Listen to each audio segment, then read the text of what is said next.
excited. She is one of Starr's Mill's own. She graduated in 2001 from Starr's Mill, and now she is a published author. So let's give her a warm welcome, and let's make sure that we are very polite and that we listen to everything she has to say.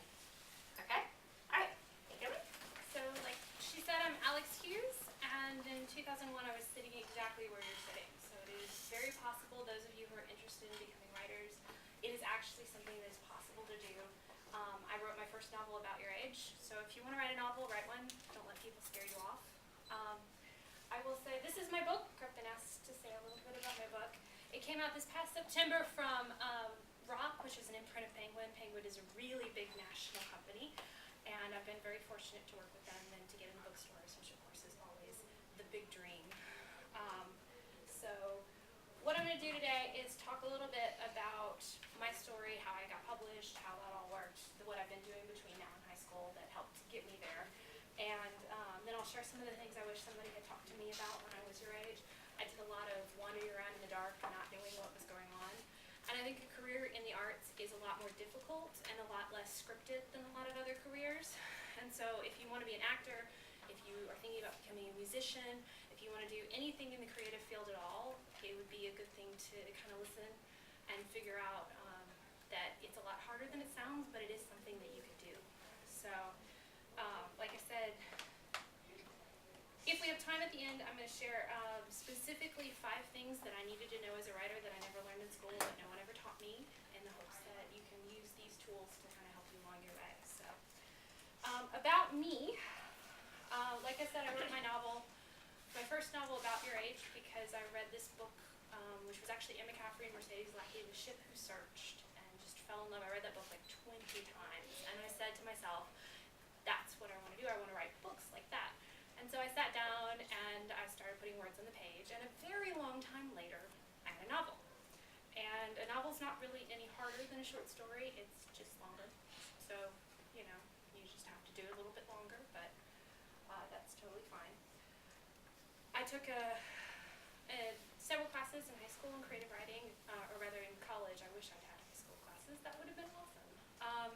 But in college I took several classes in creative writing. I did an independent study with a teacher out of GSU. His name is Dan Marshall, and he invited me actually to his writers group.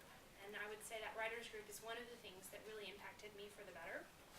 I would say if you have a chance to join a writers group, if you're interested in getting serious about writing at all, it's something well worth doing. If you can't find a good one, make your own. Reading other people's writing and critiquing their writing will teach you how to look for the flaws in your own work, and if you can't see the flaws, you can't fix them. So a writers group helps you get around and to see things more clearly and hear other people's opinions on your work, and it's something really worth doing, even though it's a lot of work. It helps give you built-in deadlines. It helps you to understand how other people are reading your work, because a novel, unlike necessarily a painting, is a conversation. If what you're saying doesn't come across, if the reader doesn't understand you, then all the pretty pictures, all the gorgeous phrasings in the world doesn't really matter. So it's really important as a writer to have other people read your work and tell you where they get confused and what's going on. Usually other people will help you find problems. Usually other people will not be so good at helping you find the solutions. So when you get 5 people with different solutions to offer, you probably can pick the one that suits you the best, or you can go looking for another solution. But if 5 people are pointing out the same problem, it's a real problem. So, in any case, I wrote a second novel in college, and kind of wrote when I felt like it and not when I felt like it. Got a marketing job, and that takes up a lot of time. But in 2010, I got very serious about my writing.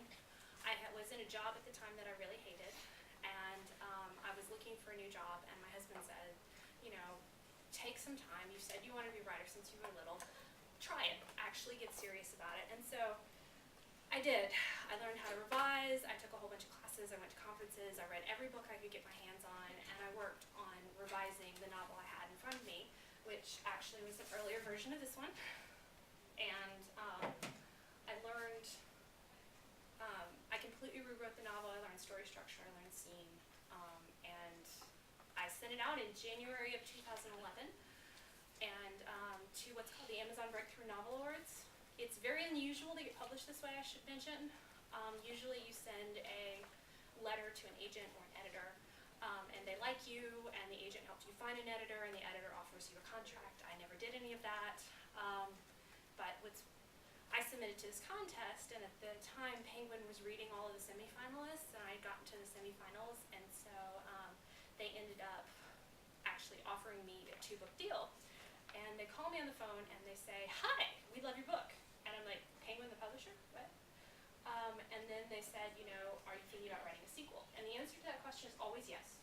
If anyone ever asks you that question, the answer is yes.